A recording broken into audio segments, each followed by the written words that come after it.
Guys, ಎಲ್ಲರೂ ಹೇಗಿದ್ದೀರಾ? ಎಲ್ಲರೂ ಚೆನ್ನಾಗಿದ್ದೀರಾ ಅಂತ ಭಾವಿಸ್ತೀನಿ. So welcome back to my YouTube channel, that is BC Deeksha Gowda YouTube channel.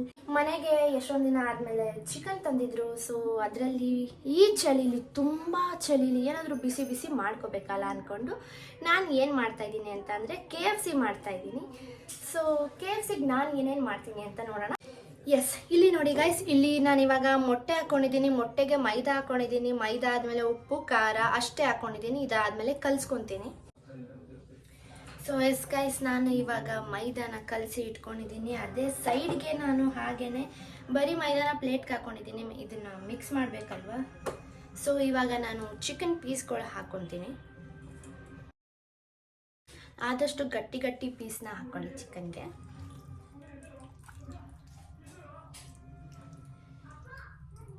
ಯಾಕೆ ಗಟ್ಟಿ ಗಟ್ಟಿ ಪೀಸ್ ಹಾಕ್ಕೊಳ್ಬೇಕು KFCಗೆ ಅಂತ ಅಂದರೆ ಮೆತ್ತಗೆ ಸಾಫ್ಟಾಗಿ ಚೆನ್ನಾಗಿರುತ್ತೆ, ಅದಕ್ಕೆ ಹಾಕ್ಕೊಳ್ಳಿ ಅಂತ ಹೇಳ್ತಾ ಇದ್ದೀನಿ.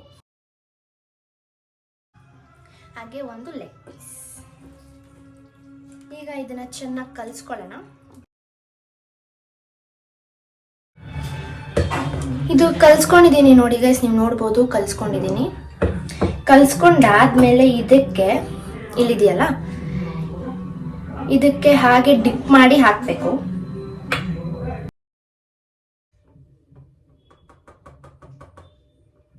ಸೊ ಎಸ್ ಗೈಸ್, ಈ ಥರ ಮಿಕ್ಸ್ ಮಾಡಿಕೊಂಡು ಒಂದು ಪ್ಲೇಟ್ಗೆ ಸೈಡಲ್ಲಿ ಇಟ್ಬಿಡೋಣ. ಈ ಥರ ಸೈಡಲ್ಲಿ ಇಟ್ಕೊಳ್ಳೋಣ. ಹಾಗೆ ಇದೆಲ್ಲನೂ ಮಾಡ್ಕೊಂಡು ಬಿಡೋಣ. ಸೊ ಇಲ್ಲಿ ನೋಡಿ ಗೈಸ್, ನಾನು ಮೈದಾಗೆ ಹಾಕಿ ಇಟ್ಟಿದ್ದೀನಿ. ಇವಾಗ ಫ್ರೈ ಮಾಡ್ಕೊಳ್ಳೋಣ. ಎಣ್ಣೆ ಕಾದ್ಮೇಲೆ ಅದನ್ನ ಹಾಕಿ ಫ್ರೈ ಮಾಡಿ. ಸೊ ಇವಾಗ KFC ರೆಡಿ ಆಗುತ್ತೆ.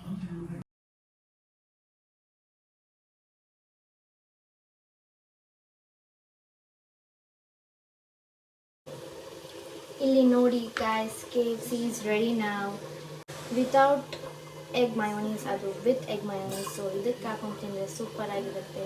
Yes guys, this is how ನಾನು KFC ಮಾಡೋದು. ಸೊ ನೀವು ಈ ಥರ ಮಾಡಿಕೊಂಡು ತಿನ್ಕೊಳ್ಳಿ. ಸೊ ನೀವು ಇದೇ ಥರ ನೋಡಿಕೊಂಡು ಮಾಡ್ಕೊಳ್ಳಿ. ಹೇಗಿತ್ತು ಅಂತ ಟೇಸ್ಟ್ ಹೇಳಿ ನನಗೆ. ಸೊ ಈ ವಿಡಿಯೋ ಇಷ್ಟ ಆಗಿದ್ದಲ್ಲಿ ಲೈಕ್ ಮಾಡಿ, ಶೇರ್ ಮಾಡಿ, ಕಮೆಂಟ್ ಮಾಡಿ ಹಾಗೂ ಸಬ್ಸ್ಕ್ರೈಬ್ ಮಾಡಿ. ನೆಕ್ಸ್ಟ್ ಯಾವ ಥರ ವೀಡಿಯೋಸ್ ಬರಬೇಕು ಅಂತ ನೀವು ನಮಗೆ ಹೇಳಿ, ನಾನು ಅದೇ ಥರ ವೀಡಿಯೋಸ್ ಮಾಡ್ತೀನಿ. ಸೊ ಸಬ್ಸ್ಕ್ರೈಬ್ ಮಾಡಿ, ಸಪೋರ್ಟ್ ಮಾಡಿ. Thank you so much. Thanks for watching.